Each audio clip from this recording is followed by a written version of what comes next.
Baik, pada kesempatan ini kita akan menjelaskan konsep tentang transport layer. Nah, transport layer ini adalah layer yang keempat dari arsitektur OSI. Nah, fungsinya yang pertama melakukan segmentasi dan menyatukan kembali data yang terfragmentasi menjadi sebuah arus data. Nah, segmentasi ini artinya adalah bahwa data ini kita buat ukurannya menjadi kecil. Nah, jadi sebuah data ini bagaimana dikirimkan dengan baik di jaringan. Nah, ini perlu disegmentasi dulu. Artinya dibuat ukurannya jadi kecil-kecil sehingga traffic di jaringan itu menjadi lancar. Nah, yang terjadi di sisi pengirim itu adalah melakukan segmentasi. Nah, sebaliknya yang terjadi di sisi penerima ini adalah bagaimana menyatukan kembali data-data yang tersegmentasi tadi menjadi satu kesatuan kembali. Nah, kemudian yang kedua adalah membuat koneksi logika antara host pengirim dan host tujuan pada sebuah network. Nah, ini terjadi nanti ketika kita melibatkan beberapa network. Nah, jadi layer ini berfungsi bagaimana antara host dan pengirim itu seolah-olah terjadi transfer data dari host pengirim yang secara logikanya itu direct. Nah, jadi di sini kita tidak menggambarkan antara host pengirim dan penerima ini ada beberapa perantara. Nah, karena kita tahu bahwa antara pengirim dan penerima ini kan banyak perantara yang diperlukan. Contohnya ketika kita mengirimkan paket data dari Pekanbaru katakan ke Australia misalkan, kan tidak langsung paket tersebut dikirimkan dari sebuah komputer yang ada di Pekanbaru dengan yang berada di Singapura melalui satu jalur tersendiri secara langsung. Tetapi pada fisiknya bisa saja data itu dari Pekanbaru ke Jakarta, kemudian dari Jakarta dikirim ke server yang ada di Singapura, kemudian mungkin dari Singapura baru langsung ke Australia. Nah, itu fisiknya. Tetapi dengan adanya transport layer ini seolah-olah koneksi ini secara logika antara host dan pengirim dan tujuan itu seolah-olah langsung. Nah, ini fungsi kedua. Kemudian yang ketiga, layer ini menyediakan metode pengiriman yang reliable atau yang tidak. Nah, ada dua metode pengiriman yang bisa kita pilih ketika kita ingin mengirimkan data. Yang pertama istilahnya kita sebut sebagai connection oriented. Nah, connection oriented ini sering disebut sebagai metode pengiriman yang reliable. Kalau kita terjemahkan reliable ini metode pengiriman yang handal. Untuk melakukan pengiriman data dengan connection oriented sesuai dengan namanya, maka model pengiriman ini harus berdasarkan atau berorientasi pada connection. Nah, maka di sini koneksi harus terbentuk terlebih dahulu, baru kita bisa mengirimkan data. Nah, beberapa tahap yang akan dilakukan pada model ini atau metode ini. Yang pertama tentu membuat koneksi. Nah, pastikan bahwa koneksi terbentuk dulu, baru berikutnya kita mengirimkan data. Nah, silakan data dikirim. Ketika data sudah selesai terkirim semua, maka yang terakhir terminate connection.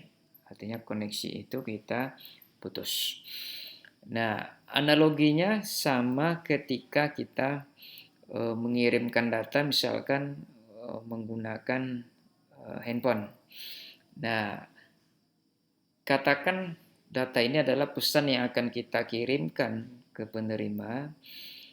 Misalkan kita janjian bahwa besok akan ketemu.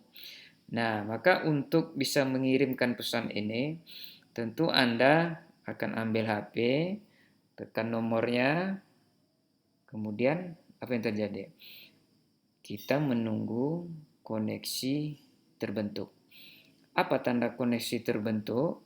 Nah, tentu ketika dari penerima ada tanda tertentu. Misalkan dia katakan, halo. Nah, kita tahu bahwa koneksi sudah terbentuk. Nah, tapi kalau kita tekan nomor, kemudian kita dengarkan, tut, tut, tut, tut, tut, artinya koneksi tidak terbentuk. Nah, ketika di pihak penerima mengatakan halo, nah artinya koneksi sudah ada nih. Nah, baru kita menyampaikan semua pesan yang akan kita utarakan. Terakhir, ketika semua data sudah dikirimkan, maka tentu kita akan menutup telepon. Nah, ini yang kita sebut sebagai terminate connection. Nah, itu yang terjadi di connection oriented. Yang kedua, yang kita sebut sebagai connectionless oriented. Nah, kalau ada kata less ini, berarti negasi ini tidak. Berarti tidak ada koneksi. Nah, jadi ini sebuah metode pengiriman yang berorientasi pada tidak ada koneksi. Nah, kalau yang pertama ini kita membentuk koneksi terlebih dahulu, maka yang kedua ini kita tidak perlu membentuk koneksi. Nah, yang kedua ini sering disebut sebagai metode pengiriman unreliable. Kalau di sini handal, ini tidak handal. Nah, sekarang kita lihat satu-satu. Connection oriented. Setiap segmen yang dikirimkan oleh host pengirim akan mendapatkan balasan dari host penerima. Nah, lihat gambar di sini.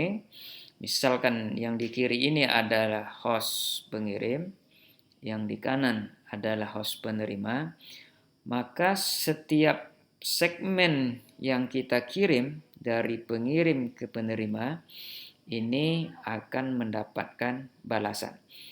Nah, balasannya ini kita sebut sebagai acknowledgement atau sering kita singkat sebagai ACK.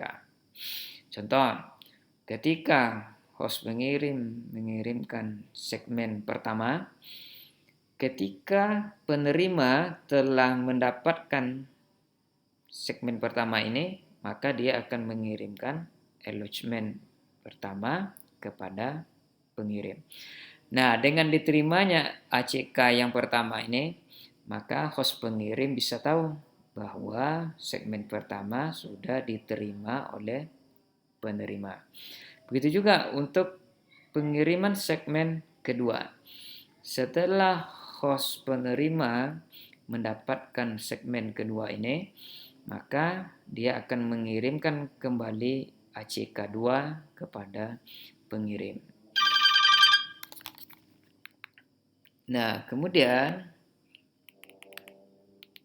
Dilanjutkan nanti sampai segmen yang terakhir. Nah, kita katakan di sini misalkan segmen N. Nah, ketika segmen N dikirim oleh pengirim ke penerima dan host penerima telah menerima segmen tersebut, maka penerima akan mengirimkan ACK yang ke N kepada pengirim. Nah, dari di sini jelas bahwa pengirim bisa mengetahui apakah seluruh segmen telah terkirim atau belum. Kalau sampai batas waktu tertentu, misalkan ACK, misalkan segmen kedua, setelah katakan sekian milisecond tidak diterima ACK2 oleh pengirim, maka pengirim akan mengirimkan kembali segmen kedua sampai ACK2 didapatkan oleh pengirim. Jadi kalau pengirim belum mendapatkan tanda terima terhadap suatu segmen, maka dia akan mengulang kembali mengirim segmen tersebut sampai semua segmen didapatkan ACK dari penerima. Nah, sehingga dengan demikian kita bisa mengatakan bahwa ada jaminan bahwa segmen yang telah dikirim telah sampai kepada penerima. Nah, inilah yang disebut sebagai reliable itu. Jadi handalnya itu karena ada garansi bahwa data yang dikirimkan oleh pengirim telah diterima oleh penerima. Nah, apa analoginya? Analoginya bisa kita ambil misalkan ketika kita mengirimkan surat atau mengirimkan paket bungkusan menggunakan Tiki atau JNE. Nah, apa yang Anda dapatkan dari JNE?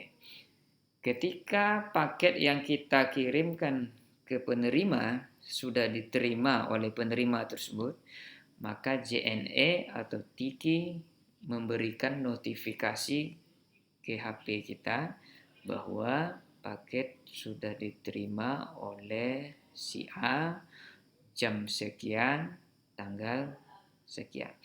Nah, sehingga kita bisa tahu bahwa paket tersebut sudah sampai. Nah, ini yang kita sebut sebagai reliable itu, andal. Nah, protokol yang bekerja untuk pengiriman dengan metode connection oriented ini itu kita sebut sebagai TCP, Transmission Control Protocol. Nanti coba dicek di Google kepanjangannya apa. Nah, jadi tata cara pengaturan bagaimana pengiriman yang seperti ini bisa dilakukan, tahap-tahap ini bisa dilakukan. Nah, ini protokolnya kita sebut sebagai TCP. Kita lanjut yang kedua, connectionless oriented. Host pengirim mengirimkan data dan tidak ada jaminan data telah diterima oleh host penerima. Beda dengan tadi kan, kalau tadi ada jaminan, kalau ini tidak ada. Dan di sini seperti yang saya katakan di awal tadi, kita tidak perlu membentuk koneksi. Jadi ketika host pengirim mau mengirimkan data ke penerima, maka dia kirim saja. Apakah data itu telah sampai atau tidak jadi masalah. Pokok kirimkan selesai.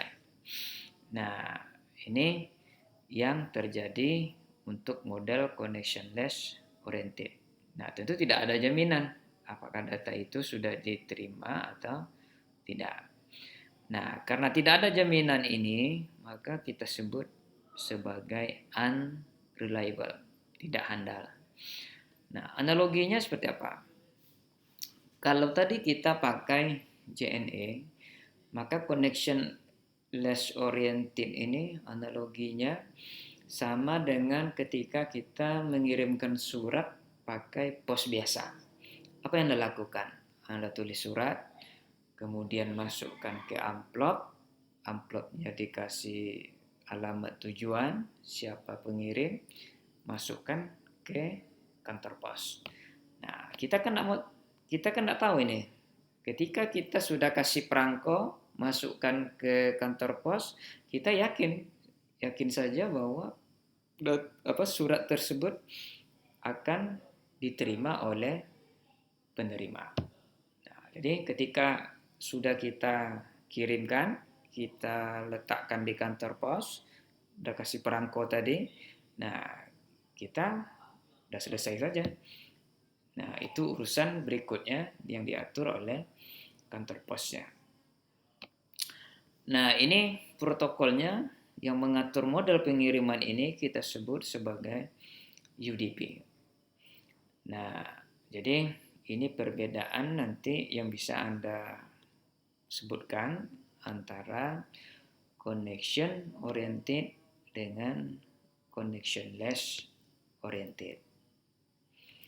Nah, pertanyaannya, yang mana dari kedua itu yang terbaik? Connection oriented kah atau connectionless oriented?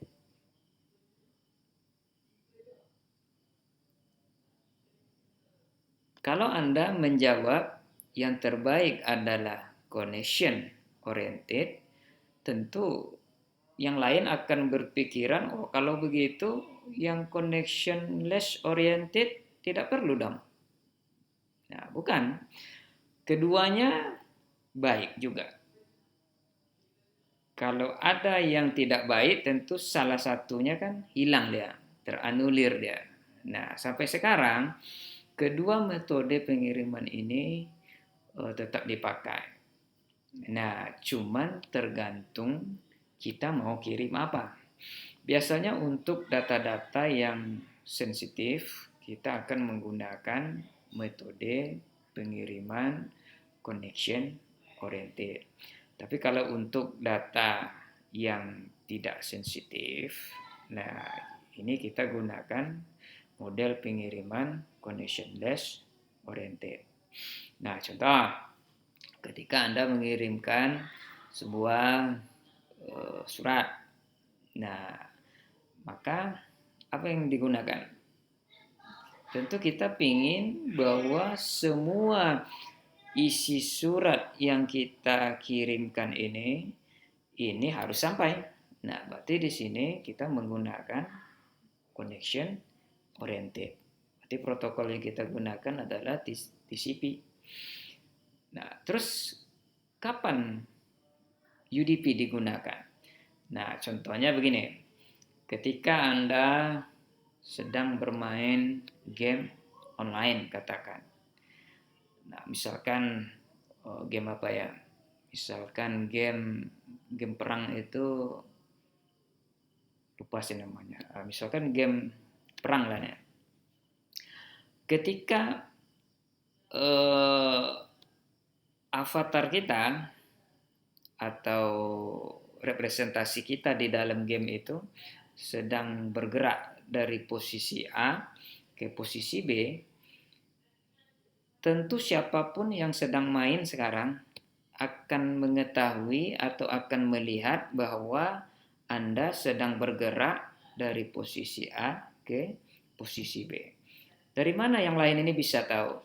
Karena komputer yang Anda gunakan atau HP yang sedang Anda gunakan untuk bermain game online ini selalu mengirimkan status yang berisi koordinat di dalam game di mana posisi Anda sekarang.